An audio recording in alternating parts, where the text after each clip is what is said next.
అందరికీ అంతర్జాతీయ మిమిక్రీ దినోత్సవ శుభాకాంక్షలు. అందరికీ నమస్కారం. నేను మీ లక్కారపు రమేష్. ఈ రోజున పెద్ద పండగ. నాలాంటి మిమిక్రీ కళాకారులందరికీ ఎంతో మందికి ఈ దసరా, దీపావళి, సంక్రాంతి ఈ అన్నిటికంటే ముందు వచ్చే పండగే ఈ మా మిమిక్రీ పండగ. ఈ పండగ ప్రపంచం నలుమూలలో ఎక్కడో ఉన్నటువంటి మిమిక్రీ కళాకారులందరూ కూడా ఎక్కడ ఉన్నా అక్కడే ఈ పండగను సెలబ్రేట్ చేసుకుంటూ ఉంటాం. ఎందుకనంటే ఈ కళ చాలా అరుదైనటువంటి కళ. ఒక్క వాయిస్ చేసినా కూడా అది మిమిక్రీ ఒక వాయిస్ తో కూడా తన ఆర్థిక అభివృద్ధిని మార్చుకునేటువంటి గొప్ప కళ ఇది.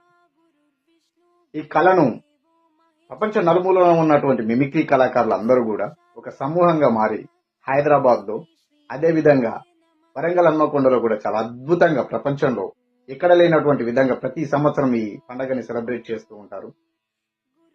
మిమిక్రీ కళాకారులో ఉన్నటువంటి ఆ కళని అందరికీ తన టాలెంట్ ను నిరూపిస్తూ చూపిస్తూ తమకు మిమిక్రీ పైన ఉన్నటువంటి గురువు పైన ఉన్నటువంటి ప్రేమను అక్కడ నిరూపించుకుంటూ ఆ సెలబ్రేషన్ లో పాల్గొంటూ తమ విషయస్ తెలియజేస్తూ ఉంటారు. గల గాంధర్వులు, ధ్వన్యనుకరణ సామ్రాట్, కళాప్రపూర్ణ, ధ్వన్యనుకరణ పితామహులైనటువంటి కీర్తిశేషులు డాక్టర్ పద్మశ్రీ నేరెళ్ల వేణుమాధవ్ గారి జయంతి ఈరోజు. ఆయన ముందే గ్రహించారేమో ఈ మిమిక్రీ కళ నాతోనే అంతరించిపోకూడదు అని ఒక చిన్న ఆలోచనతోటి ఒక గ్రంథం, ఒక మహా అద్భుతమైనటువంటి గ్రంథం మిమిక్రీ అనే ఒక సబ్జెక్టుని పొందుపరిచారు. వాళ్ళు తెలుగు యూనివర్సిటీలో పొందుపరిచి అత్యద్భుతమైన మిమిక్రీ కళాకారులచే అది సబ్జెక్టుగా అందరికీ విద్యార్థులకి బోధిస్తూ ఉన్నారు. ఇది ఎంత అద్భుతమైన ఆలోచన అంటే నాకు అనిపించింది అసలు ఎవరిని అడగాలి మిమిక్రీ నేర్చుకోవాలన్నప్పుడు ఎవరి దగ్గరికి వెళ్ళి మనం అడిగితే వాళ్ళు చూసి నవ్వుతారు కూడా. నువ్వు చేయగలవా అన్నట్టుగా ఉంటుంది. ఎవరికైనా అది మనిషికి నైజాం, అది సాధారణంగా.